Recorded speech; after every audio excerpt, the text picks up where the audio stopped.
The dust settled across the main street of Silver Creek as Nora James watched the world she'd known for 23 years crumble around her. They'd branded her ruined after finding her alone with the banker's son in her father's stables. Not that it mattered, he'd forced himself on her. In 1875 Arizona territory, a woman's reputation was all she had, and now hers lay in tatters at her feet.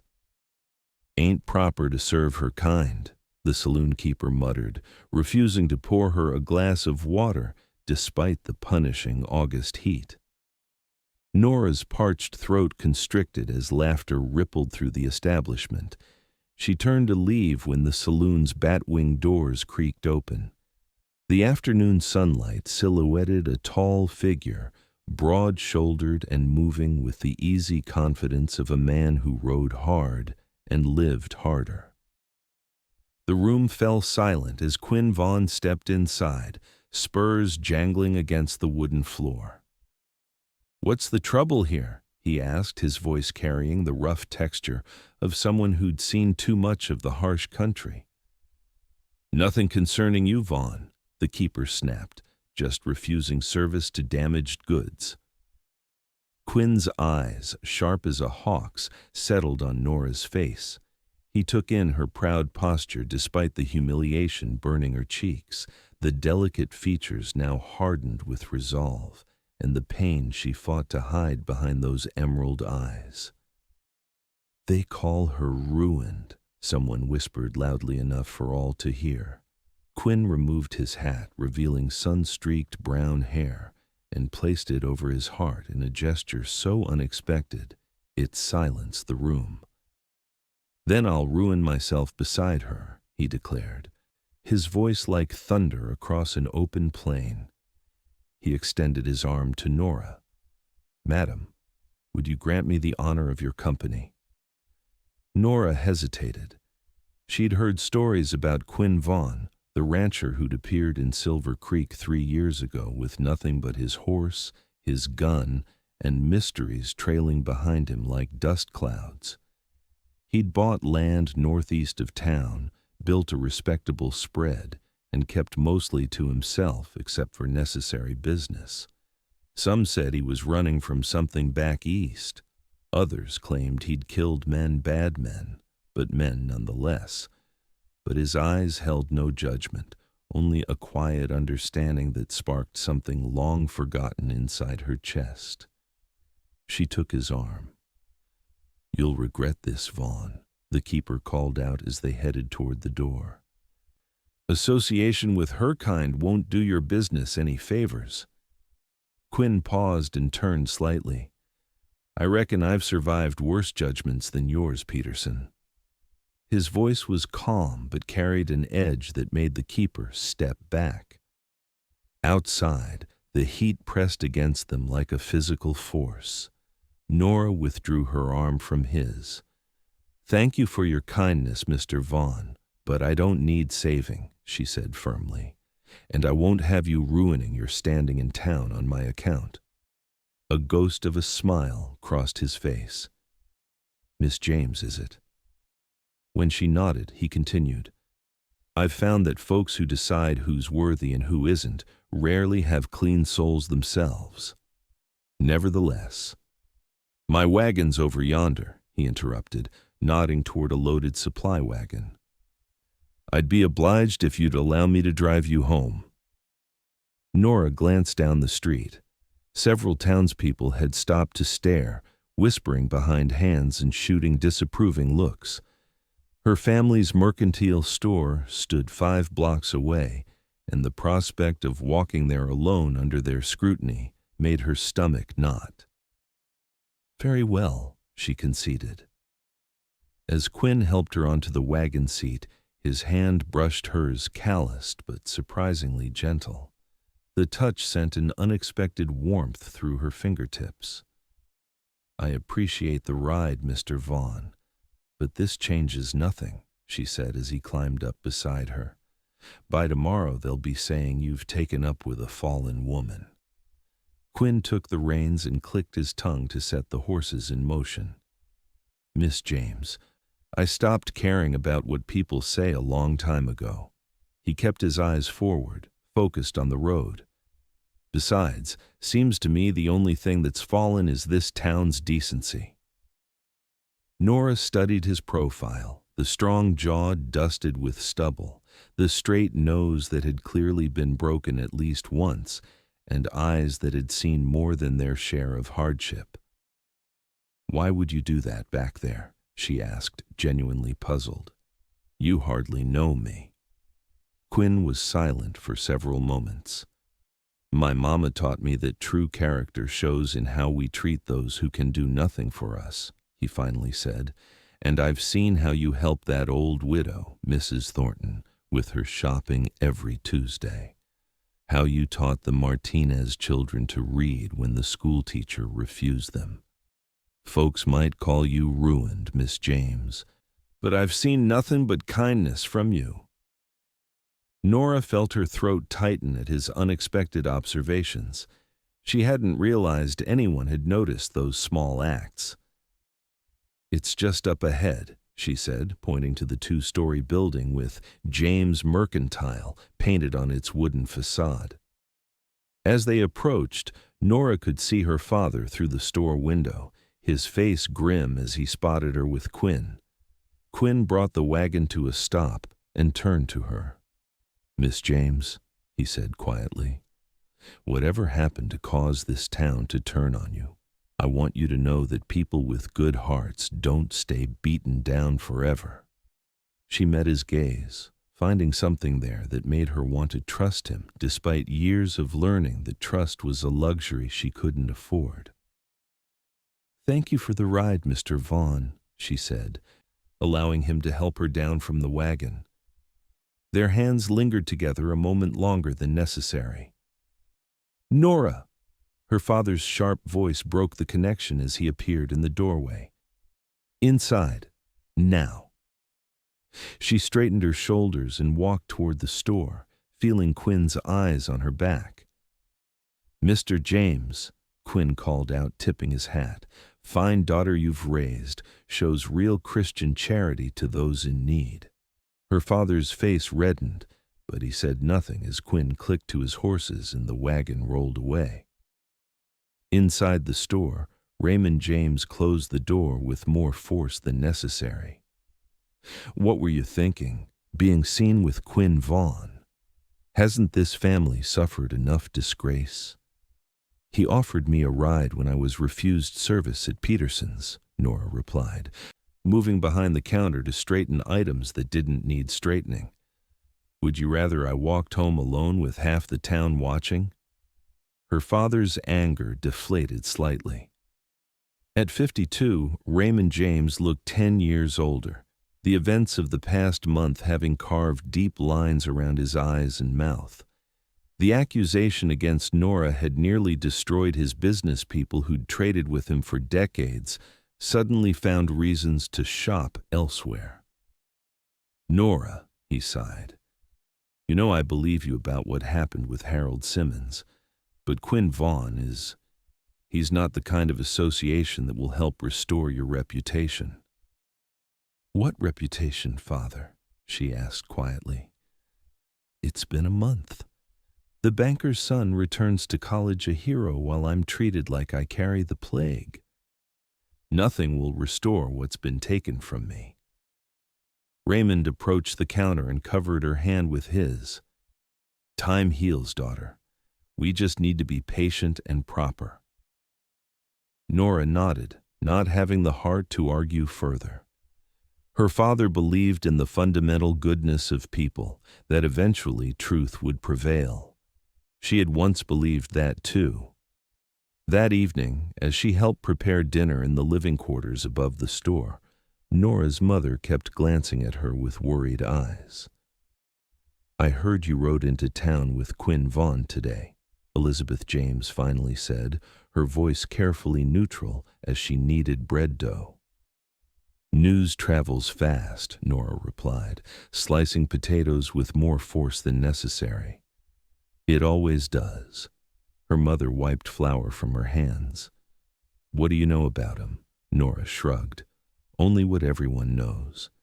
He came from somewhere back east, bought the old Miller place, keeps to himself. There are rumors. There are always rumors, Mother, Nora interrupted, just as there are about me now.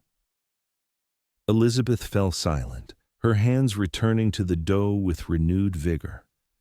At 48, she retained the beauty of her youth, though worry had etched permanent creases between her brows.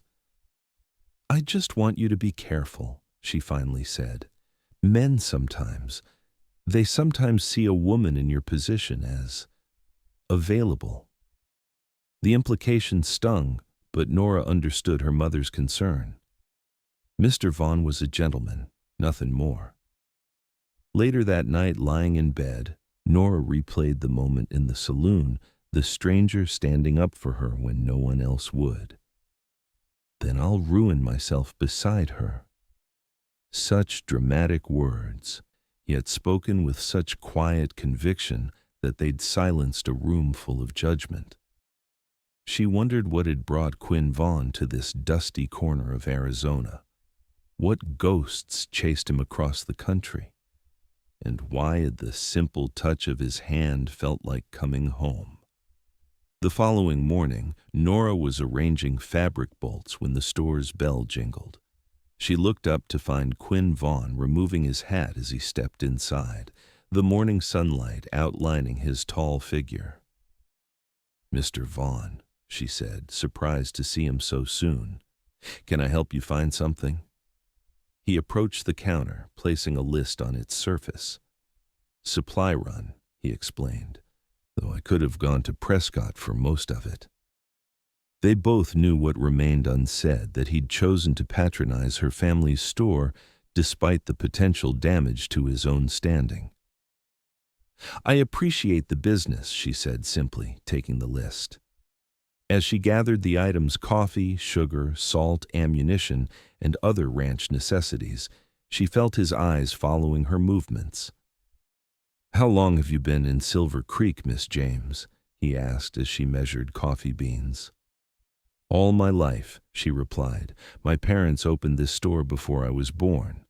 Quinn nodded. It's a good establishment, fair prices, quality goods. And yet our business has fallen by half in recent weeks, she said before she could stop herself. His expression darkened. People can be cruel without cause. They believe they have cause, she countered, bagging the coffee. In their minds, I've broken their moral code. And what about the banker's son? Has he broken any codes? Nora stilled, surprised by his directness. No one in town spoke openly about what had happened, preferring innuendo and whispers. Harold Simmons comes from money, she said finally. Money writes its own rules. Quinn leaned slightly closer across the counter. What happened wasn't your fault, Miss James. The quiet certainty in his voice nearly undid her. You don't know what happened, she whispered. I know enough, he replied. I know that before last month you were respected in this town. I know that Harold Simmons has a reputation for taking liberties with young women in Carson City before his family moved here. And I know that a woman doesn't throw away 23 years of proper living for a tumble in the hay with a spoiled banker's son. Nora felt heat rise to her face, both from the impropriety of discussing such things and from the validation of being believed without explanation. The truth matters little against perception, she said, returning to gathering his supplies. It matters to me, Quinn said, his voice low but firm, and it should matter to you. She looked up then, meeting his gaze directly. Why do you care, Mr. Vaughn? What possible difference does my reputation make to you? For a moment, something vulnerable flashed in his eyes before he masked it. Maybe I've seen too many good people crushed by lies to stand by and watch it happen again. Before she could respond, the store door opened, and Sheriff Malcolm Davis entered. He paused upon seeing Quinn, his hand instinctively moving closer to his holstered revolver. "Vaughn," he acknowledged coolly. "Bit far from your spread, aren't you?" "Sheriff," Quinn returned with a slight nod. "Just restocking supplies." Davis's gaze shifted between them, suspicion evident. "Miss James, your father around?" "He's making a delivery to the Wilson farm," Nora replied. "Is there something I can help you with?" "Just passing along information," Davis said. "Had word that the Delaney gang might be moving through these parts. 3 men robbed a stagecoach near Flagstaff last week. Folks should be cautious." "Appreciate the warning," Quinn said, his tone neutral, but his posture subtly more alert. Davis lingered, clearly wanting to say more, but finally just tipped his hat to Nora. "Good day, Miss James." He left without another word to Quinn. "Not popular with local law enforcement?" Nora asked as she finished assembling his order. A hint of amusement crossed Quinn's features.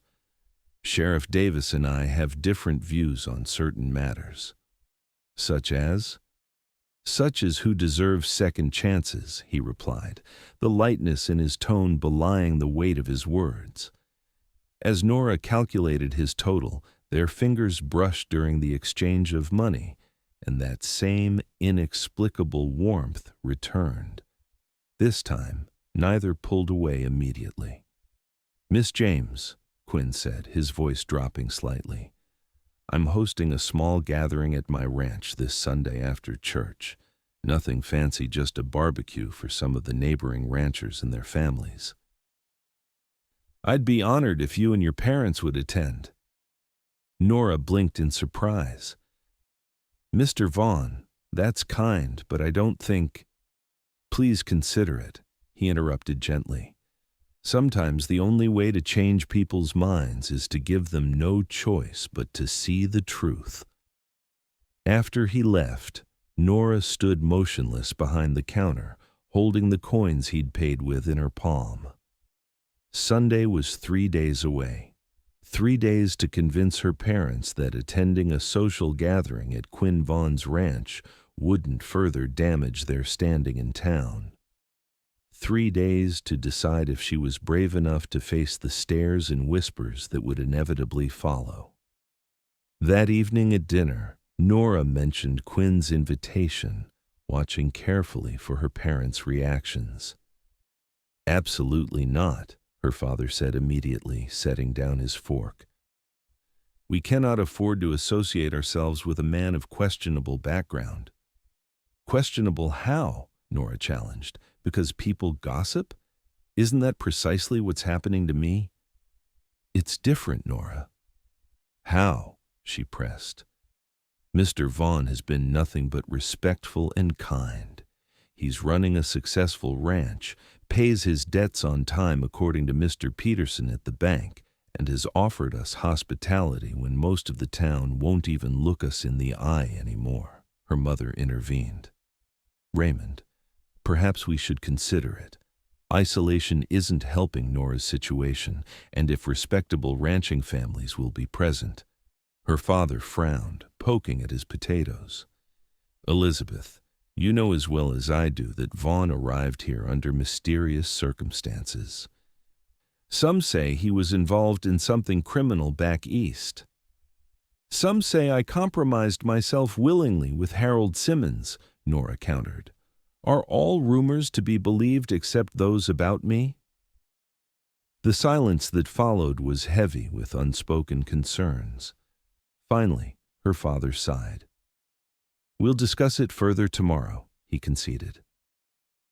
That night, unable to sleep, Nora sat by her window overlooking the quiet main street of Silver Creek. The stars hung brilliant in the clear desert sky, offering a reminder that there was a vastness beyond this small town and its smaller minds. Her thoughts drifted to Quinn Vaughn, to the quiet intensity in his gaze, and the way he'd stood up for her without hesitation. There was something about him that spoke of pain overcome, of battles fought and lessons learned.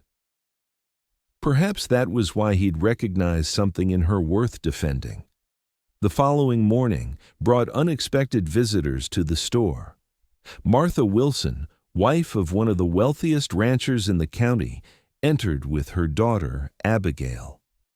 They rarely shopped at James Mercantile, preferring to order most goods from catalogs or make trips to Prescott for finer items. "Miss James," Martha greeted with cool politeness, "I understand Quinn Vaughn has invited your family to his gathering this Sunday." Nora maintained a professional smile. "Word travels fast, Mrs. Wilson." "It's a small town," Martha replied. "My husband and I will be attending, along with the Hendersons and the Blackwells." "I see," Nora said, uncertain why Mrs. Wilson felt the need to inform her of this. Martha examined a bolt of calico with feigned interest. "Mr. Vaughn may be unconventional in some of his associations, but he runs a respectable operation. His cattle fetch good prices, and he employs several local men." Nora realized this was as close to an endorsement as she was likely to get from one of the town's leading matrons. "Thank you for letting me know, Mrs. Wilson. My parents haven't decided if we'll attend." "Well," Martha said, finally looking directly at Nora, "I've always believed that hasty judgments can be misplaced. Perhaps seeing you in respectable company again would temper certain opinions in town." With that cryptic statement, she purchased a paper of pins and left, her daughter offering Nora a sympathetic glance as they departed. When Nora relayed this conversation to her parents that evening, her father's resistance weakened. "The Wilsons are attending. And the Hendersons?" he mused. "That does lend a certain legitimacy to the event." "Then we'll go?" Nora asked, trying to mask her eagerness. Her mother exchanged a look with her father. "I suppose it wouldn't hurt to accept the invitation," Elizabeth said carefully. "But Nora, you must be beyond reproach in your behavior." "When have I not been?" Nora replied, a hint of bitterness in her voice. She immediately regretted it when her mother flinched. "I'm sorry. I'm tired of being treated as though one accusation has defined my entire character." Her father reached across the table and took her hand. "We know who you are, daughter, and perhaps it's time we helped others remember too." Sunday dawned clear and hot, the Arizona sun climbing into a cloudless sky. Nora dressed with particular care in her best blue calico dress, which brought out the green in her eyes. She pinned her chestnut hair in a simple but elegant style and added her grandmother's small silver brooch, her only piece of jewelry. The James family attended church as usual, enduring the subtle shifting of bodies away from them in the pews and the conspicuous spaces left around them during post-service socializing. Nora held her head high, despite the whispers that followed her like shadows. As they prepared to leave for Quinn's ranch, Reverend Matthews approached them in the churchyard. "Raymond," he said, nodding to her father, "I understand you're attending Quinn Vaughn's gathering today." "We are," her father confirmed, his tone slightly defensive. The Reverend's eyes flickered to Nora. "It's good to see your family participating in community events again. Mr. Vaughn, for all his private nature, has been generous to our church-building fund." Nora hadn't known this, and the information added another layer to the enigma that was Quinn Vaughn. "We're looking forward to the afternoon," her mother said with a graciousness Nora admired. The journey to Quinn's ranch took nearly an hour by wagon, following the main road northeast of town before turning onto a less traveled trail that wound through juniper-dotted hills. As they crested a rise, Quinn's spread came into view, a substantial main house of stone and timber, several outbuildings, corrals filled with fine-looking cattle, and a bunkhouse where his hands likely stayed. Several wagons and horses were already present, indicating other guests had arrived. Nora felt anxiety flutter in her stomach as her father guided their wagon toward the hitching posts near the main house. Quinn emerged from the house as they approached, dressed in clean dark trousers and a white shirt, his hair neatly combed. Without his usual hat, she could better see his features. The strong lines of his face softened somewhat by the warmth in his blue-gray eyes. "Mr. and Mrs. James, Miss James," he greeted them, helping Nora down from the wagon with a gentle grip. "I'm honored you could come." "Thank you for the invitation," her father replied with cautious formality. "You have an impressive property, Mr. Vaughn." Pride flashed across Quinn's face as he looked toward his home. "Built most of it myself, with help from my hands. It's still a work in progress." He led them toward the house, where tables had been set up under a stand of cottonwood trees. Several families were already gathered, including the Wilsons and the Hendersons. Nora felt the weight of their gazes as they approached, but to her surprise, Martha Wilson stepped forward. "Elizabeth, Nora," she said, nodding to them both. "I've saved seats near us. The shade is particularly welcome on such a warm day." The simple act of inclusion, so normal before last month, so rare since, brought a lump to Nora's throat. She caught Quinn watching the interaction, a slight smile playing at the corners of his mouth. The afternoon unfolded with unexpected ease. Quinn proved an attentive host, ensuring everyone had food and drink while engaging his guests in conversation. Nora observed how he moved comfortably among the ranchers and townspeople, listening more than he spoke, showing interest in their concerns about water rights and cattle prices. When he finally made his way to where Nora sat with several women, he addressed the group, but his eyes lingered on her. "I hope you ladies are finding everything to your satisfaction," he said. "The food is excellent, Mr. Vaughn," Abigail Wilson replied. "Did your cook prepare it?" "I don't keep a cook," Quinn admitted. "My foreman, Jose Rodriguez, deserves the credit. His family recipes are better than anything I could manage." As if summoned by his name, a Mexican man in his 40s approached, wiping his hands on a cloth. "Boss, the second round of beef is ready." "Ladies, this is Jose," Quinn introduced, "the real master of this ranch." Jose nodded respectfully to the women. "You are too kind, senor. I merely follow your instructions." Nora noticed something in their interaction, a mutual respect that transcended the usual employer-employee dynamic common in the territory, especially between Anglos and Mexicans. "Jose's been with me since I bought this land," Quinn explained. "Couldn't have built this place without him and his family." After Jose returned to the cooking area, Martha Wilson leaned slightly closer to Nora. "Mr. Vaughn treats his Mexican workers with unusual equality," she observed, her tone suggesting she found this both peculiar and somewhat admirable. "His foreman's family lives in that small house beyond the corral, not in the bunkhouse with the other hands." Nora watched Quinn as he moved among his guests, noting the easy way he included everyone in conversation, regardless of their standing. "He seems to value people for their character rather than their circumstances," she said softly. "Yes," Martha replied, studying Nora with new interest. "I'm beginning to see that." Later, as the sun began its descent toward the western horizon, painting the sky in brilliant oranges and pinks, Quinn approached Nora where she stood admiring the view from the edge of his property. "Do you ride, Miss James?" he asked, coming to stand beside her. "I used to," she replied. "Before—" She didn't need to finish the sentence. Quinn gazed out at the landscape.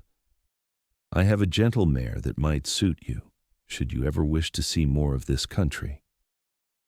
"Are you inviting me back, Mr. Vaughn?" she asked, surprised by her own boldness. He turned to face her, the setting sun highlighting the angles of his face. "I am," he said simply. "Your presence brightens this place." The directness of his compliment caught her off guard, and she felt warmth rise to her cheeks. "You hardly know me." "I'd like to change that," he replied, his voice dropping slightly. "If you're willing." Before she could respond, her father's voice called from behind them. "Nora, we should be heading back while there's still light." Quinn stepped back slightly, maintaining propriety. "Of course, the roads can be treacherous after dark." As they walked back toward the gathering, Quinn spoke quietly so only she could hear. "I meant what I said, Miss James. I'd be honored if you would consider visiting again." "Even if association with me damages your standing?" she challenged gently. His smile contained a hint of something wild and defiant. "Especially then." As the James family prepared to depart, other guests were leaving as well. Nora noticed several of the women who had previously avoided her, now nodding in acknowledgement. It wasn't friendship restored, but it was a step away from complete ostracism. Quinn helped her into the wagon, his hand lingering on hers a moment longer than necessary. "Thank you for coming," he said, his eyes holding hers with an intensity that made her breath catch. "Thank you for inviting us," she replied softly. On the ride home, her father cleared his throat. "Mr. Vaughn runs an impressive operation," he admitted, "and his guests were certainly respectable folks." "Did you notice how Mrs. Henderson actually spoke to me?" her mother added with cautious hope. "Perhaps people are beginning to reconsider their judgments." "Perhaps," Nora agreed, though she suspected any thawing in the town's attitude toward her was directly related to Quinn Vaughn's public support. The knowledge left her with mixed feelings, gratitude for his championship, but uncertainty about becoming dependent on a man's approval for her social standing. The following week brought subtle changes to their lives in Silver Creek. Business at the store increased slightly.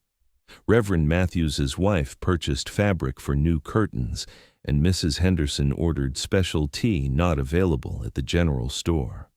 Small gestures, but meaningful after weeks of being treated like pariahs. On Thursday afternoon, Nora was reorganizing the ribbon display when the store bell jingled. She looked up to find Quinn entering, removing his hat as he stepped inside. "Mr. Vaughn," she greeted him, unable to prevent the smile that rose to her lips. "What brings you to town?" "Banking business," he replied, approaching the counter, "and the hope of seeing you." His frankness still caught her by surprise. "That's very direct of you." "I find directness saves time," he said with a slight smile. "Miss James, would you do me the honor of accompanying me on a ride this Saturday? I'd like to show you some of the country around my ranch."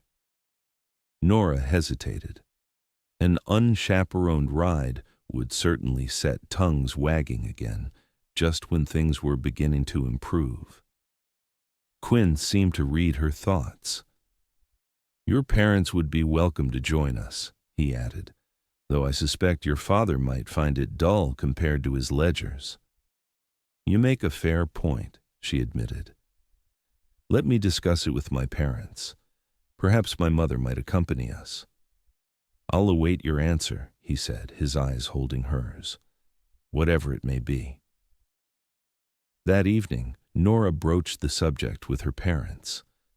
"A social ride is not inappropriate with proper accompaniment," her mother conceded. and Mr. Vaughn has shown himself to be a gentleman." Her father was less enthusiastic, but eventually nodded his agreement. "Your mother should accompany you, and you should be home well before dark." "Of course," Nora promised, trying to contain her excitement. The prospect of escaping the town's confines, even briefly, filled her with unexpected joy. Saturday dawned clear and cooler than recent days, perfect weather for riding. Quinn arrived at the appointed time, leading 3 saddled horses. He'd brought a gentle dapple-gray mare for Nora and a steady chestnut gelding for her mother. "Ladies," he greeted them, helping each mount with respectful assistance, "I thought we might ride to Thunder Creek. It's about an hour's journey, but the view is worth it." As they rode out of town, Nora felt as though she could breathe properly for the first time in weeks. The open country stretched around them, mesquite and juniper dotting the landscape, distant mountains purple against the horizon, and overhead, a sky so vast and blue it made her heart ache. Quinn rode slightly ahead, occasionally pointing out landmarks or sharing stories about the land. Her mother maintained a proper distance behind them, close enough for propriety, but far enough to allow conversation. "You seem at home on horseback," Quinn observed as Nora easily guided her mount around a rocky outcropping. "My father taught me to ride when I was young," she explained, "before the store took all his time." "And you've missed it," he stated rather than asked. Nora nodded. "There's a freedom in riding that can't be found elsewhere." "Freedom," Quinn repeated thoughtfully. "That's what I came west seeking." "From what?" she asked before she could stop herself. He glanced at her, something unreadable flashing in his eyes. Expectations, the weight of a name that wasn't truly mine to carry. Before she could ask what he meant, he pointed ahead. "There's Thunder Creek." The creek cut through a small canyon, water cascading over rocks worn smooth by centuries of flow. Quinn helped them dismount near a stand of cottonwoods, where a natural clearing offered a perfect view of the water and the dramatic rock formations beyond. "It's beautiful," Nora breathed, taking in the unspoiled landscape. "I come here to think," Quinn admitted, standing close beside her, "when decisions need making or memories need quieting." Her mother had wandered slightly downstream, examining wildflowers growing along the bank and giving them a moment of relatively private conversation. "What memories need quieting, Mr. Vaughn?" Nora asked softly. Quinn was silent for so long she thought he wouldn't answer.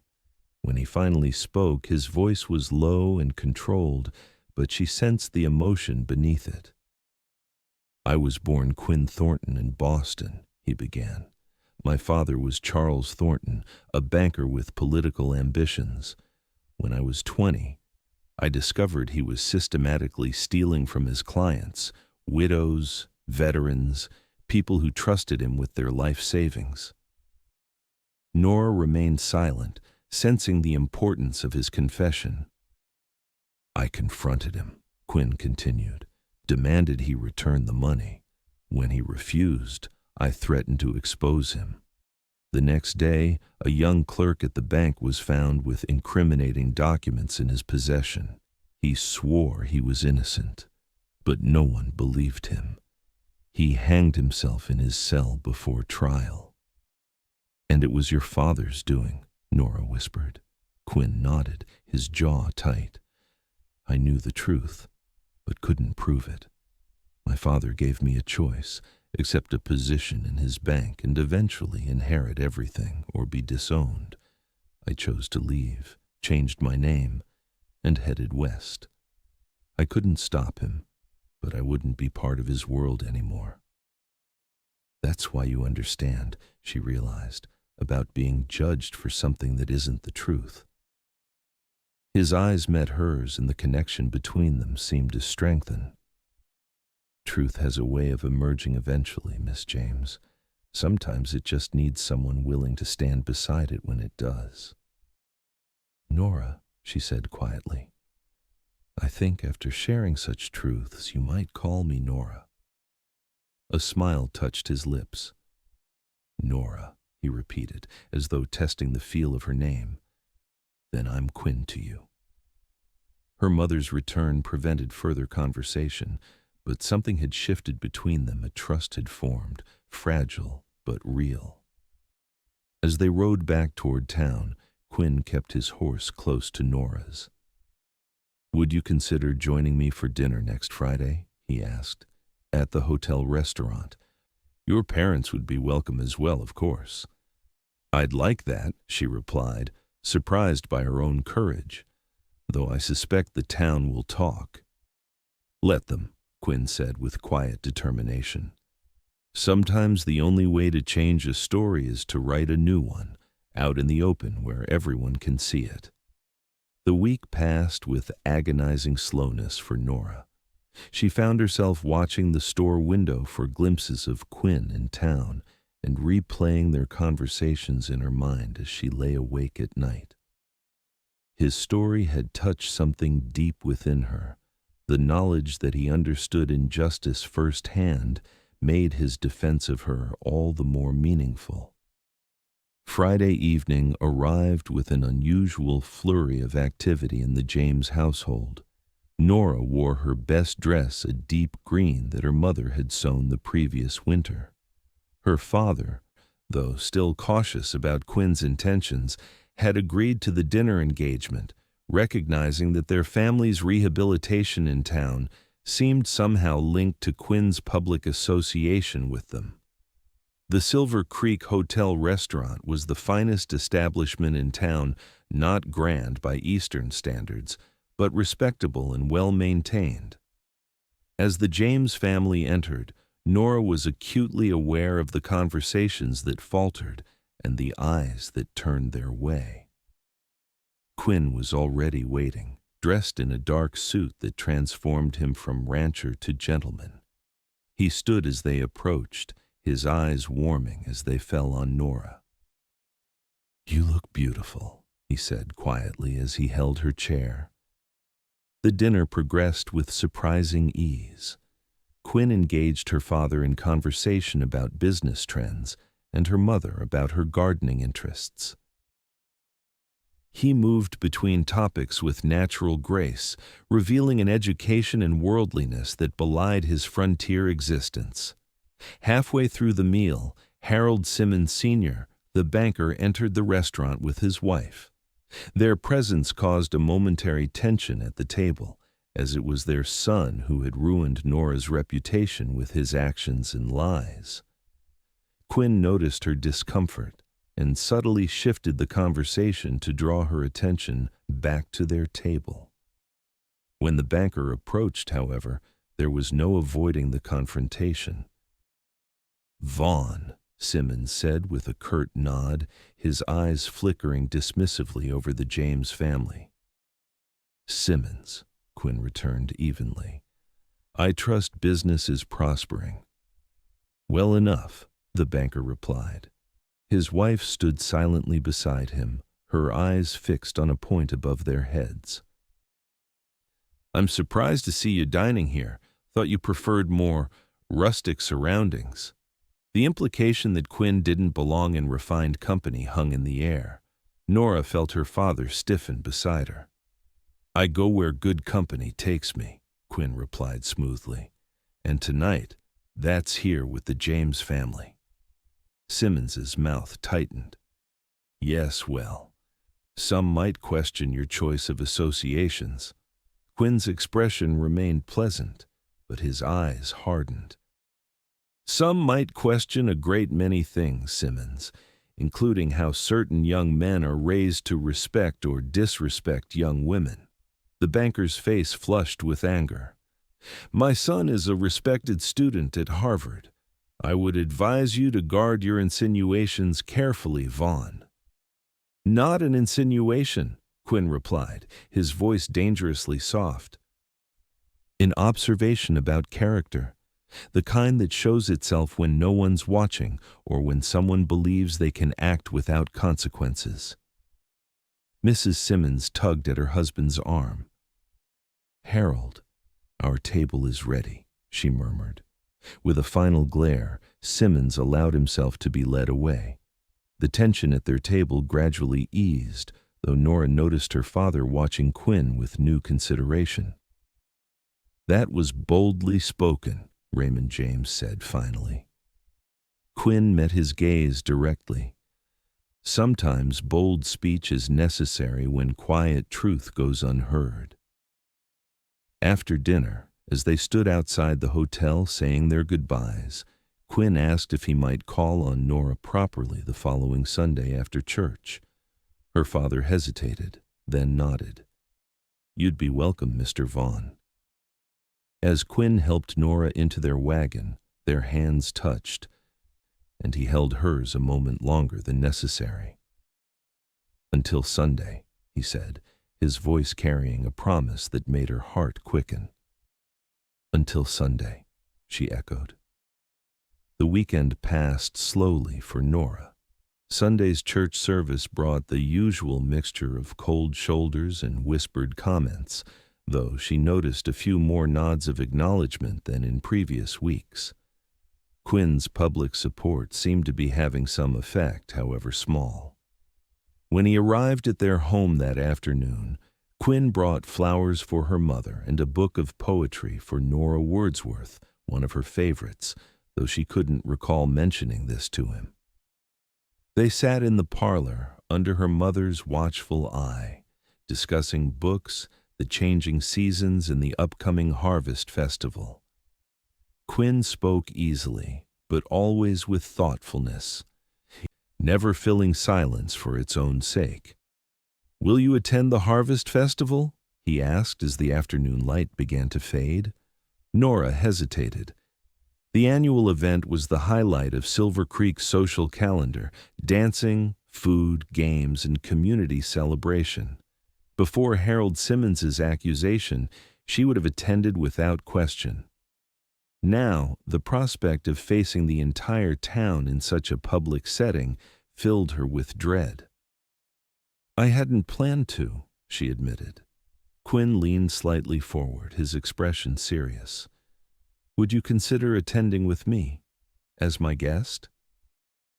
The invitation hung between them more significant than a casual ride or a dinner.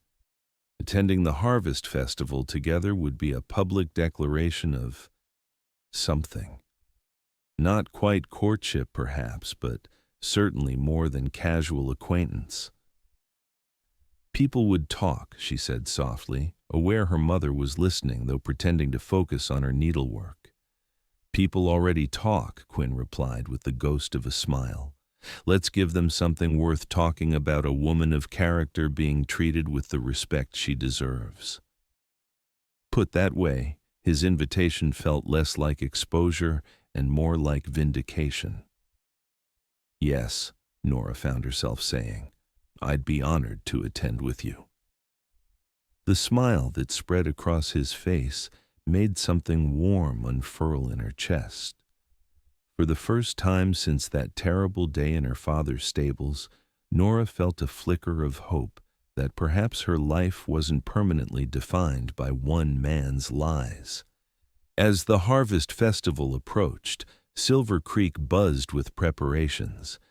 The town square was decorated with corn stalks and harvest bounty. Tables were erected for the feast, and a wooden platform was constructed for dancing. Despite her agreement to attend with Quinn, Nora felt her anxiety growing as the day neared. 2 days before the festival, Nora was alone in the store when an unexpected visitor arrived. Abigail Wilson, Martha's daughter, entered hesitantly. "Nora," she greeted, approaching the counter, "I hope I'm not interrupting." "Not at all," Nora replied, surprised by the visit. Though Abigail had been cordial at Quinn's gathering, they hadn't been close friends even before the scandal. Abigail glanced around as if ensuring they were alone. "I wanted to speak with you." About Harold Simmons. Nora felt her body tense. What about him? I know what he's like, Abigail said quietly. Last summer, before everything happened, he cornered me in my father's barn during a dinner party. If our foreman hadn't walked in. She trailed off, color rising in her cheeks. Nora stared at the young woman, processing this revelation. You never said anything. I was ashamed, Abigail admitted, and afraid no one would believe me against the banker's son. But when I heard what happened to you and saw how everyone treated you. She straightened her shoulders. It wasn't right, and I should have spoken up sooner. Why tell me now? Nora asked, her throat tight with emotion. Because you're attending the festival with Mr. Vaughn, Abigail replied. People are talking about it, some kindly, others not. I wanted you to know that I believe you, and I've told my mother the truth about Harold. She's speaking with some of the other women in town. Hope, fragile and tremulous, bloomed in Nora's chest. Thank you, she whispered. Abigail nodded, her expression determined. It's time this town remembered who you really are, Nora, not what Harold Simmons claimed. After Abigail left, Nora stood motionless behind the counter, tears threatening. One young woman's courage to speak truth might not change everything, but it was a start, a crack in the wall of judgment that had surrounded her. The day of the harvest festival arrived with perfect autumn weather, clear skies, gentle breeze, and the golden light that made the Arizona landscape seem touched by divine hand. Nora, dressed with care in a new dress her mother had secretly been sewing russet-colored cotton that complemented her chestnut hair and fair complexion. You look lovely, daughter, her father said as she descended the stairs. Something in his expression had softened over recent weeks, a return of the pride that had been shadowed by doubt. Quinn arrived promptly, dressed in his best suit, his usually unruly hair tamed for the occasion. When Nora appeared, he momentarily lost his composure, staring at her with such open admiration that her father cleared his throat pointedly. Miss James, Quinn recovered, offering his arm, you're a vision. The walk to the town square felt interminable, each step bringing them closer to the gauntlet of public opinion. Nora held Quinn's arm tightly, drawing strength from his solid presence beside her. As they entered the festival grounds, conversations faltered and heads turned. Nora felt the familiar weight of scrutiny pressing down on her. But then something unexpected happened. Martha Wilson approached, her husband beside her. Nora, Mr. Vaughn, she greeted them warmly. What a lovely day for the festival. The public acknowledgement from one of the town's most respected women sent a clear message. Soon, others approached cautiously at first, then with increasing warmth. Not everyone, certainly. Harold Simmons Sr. and his wife kept their distance, as did some of the more rigid townspeople. But enough had shifted to make the atmosphere breathable. Throughout the afternoon, Quinn remained attentively by her side, engaging her in conversation, bringing her refreshments, and quietly ensuring her comfort. When the dancing began, he led her onto the floor for a waltz, his hand warm and steady at her waist. You're causing quite a stir, he murmured as they moved through the steps. Every man here is wondering how I got so lucky. Nora couldn't help but smile. I think they're more likely wondering why you've chosen to associate with a ruined woman. Quinn's expression grew serious. You're not ruined, Nora. You never were. His hand tightened slightly at her waist. And even if the whole world believed you were, it wouldn't matter to me. I meant what I said that first day. I'd gladly ruin myself beside you rather than stand with those who judge without compassion. The intensity in his blue-gray eyes made her breath catch. Why?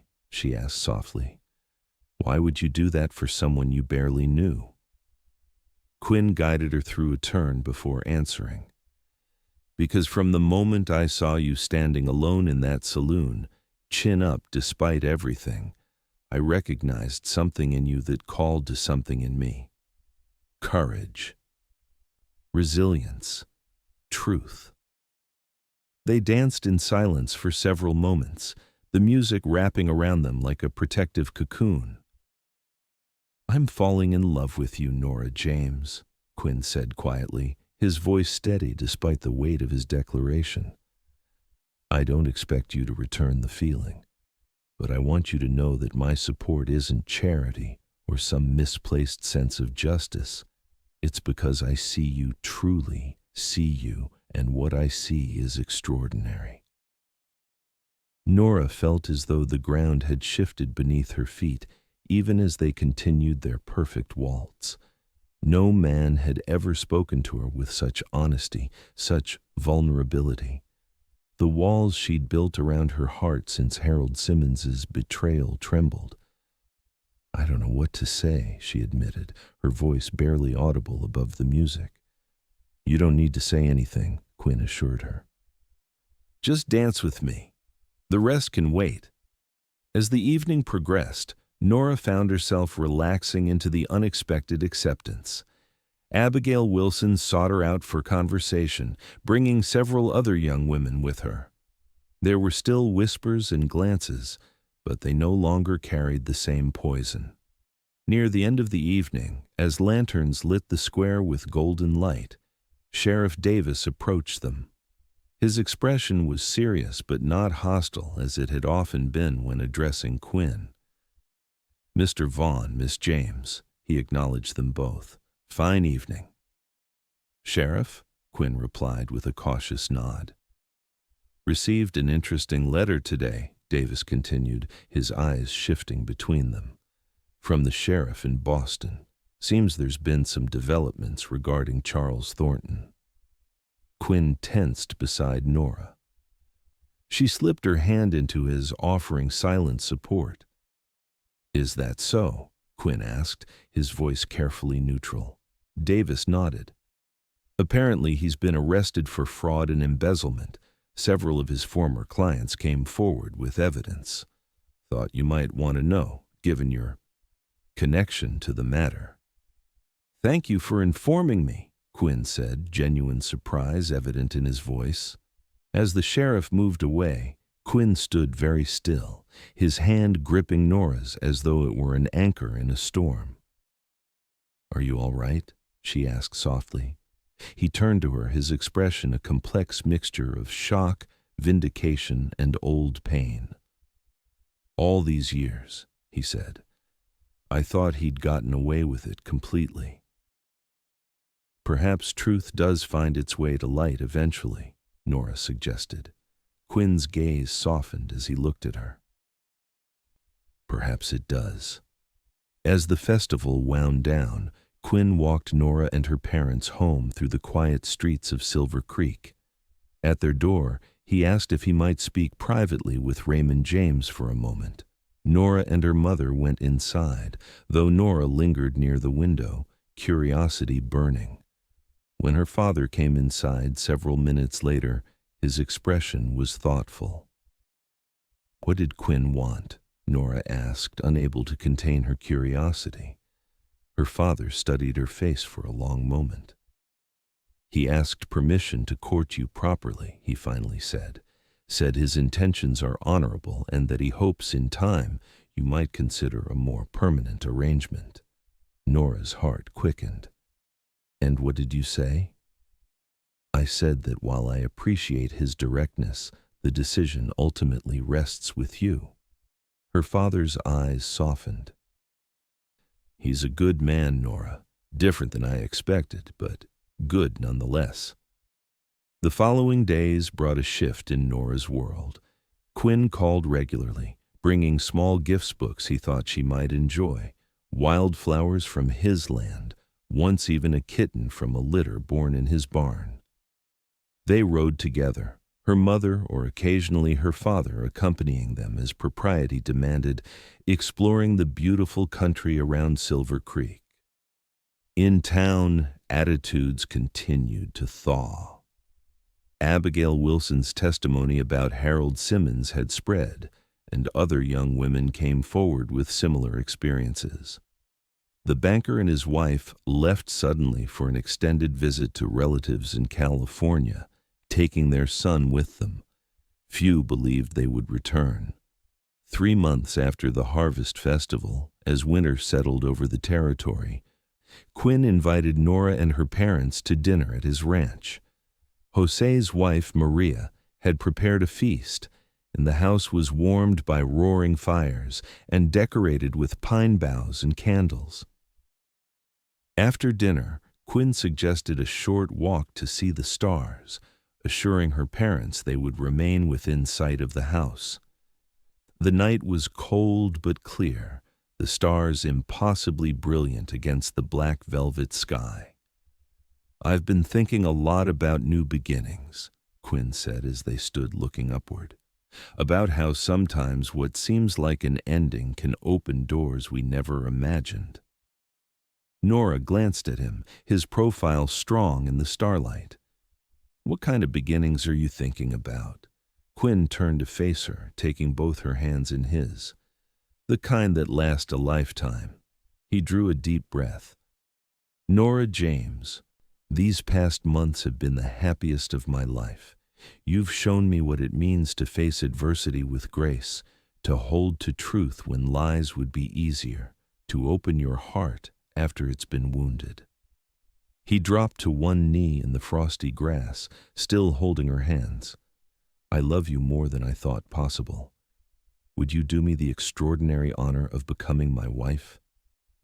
Tears blurred Nora's vision as emotions welled within her: joy, love, gratitude, hope. "Yes," she whispered, then louder, "Yes, Quinn, I will." His smile was radiant as he rose and pulled her gently into his arms.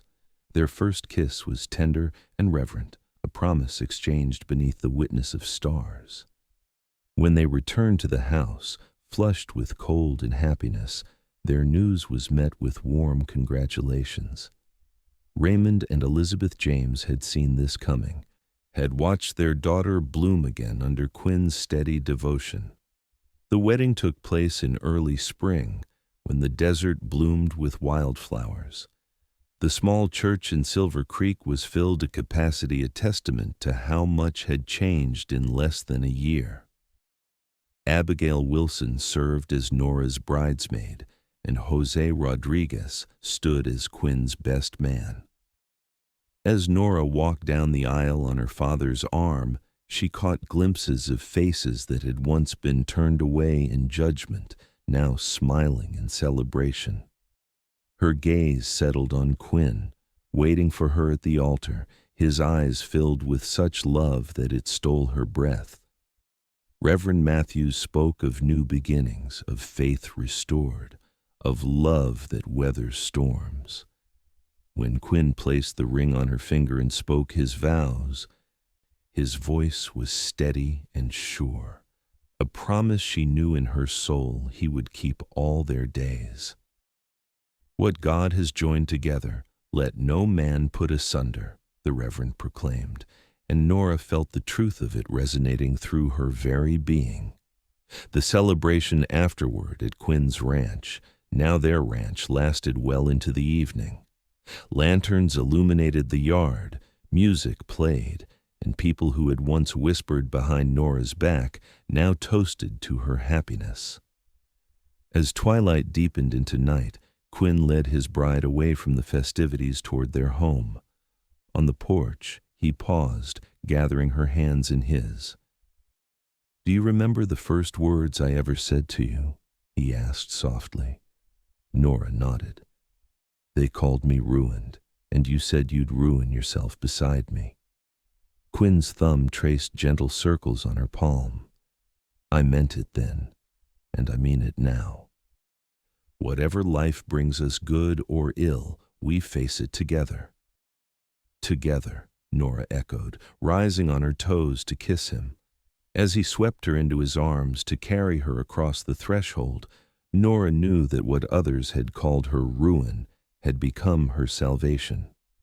In Quinn's love, she had found not just redemption, but a truth more powerful than any lie, that hearts which choose to stand together cannot truly be broken by the world's judgment.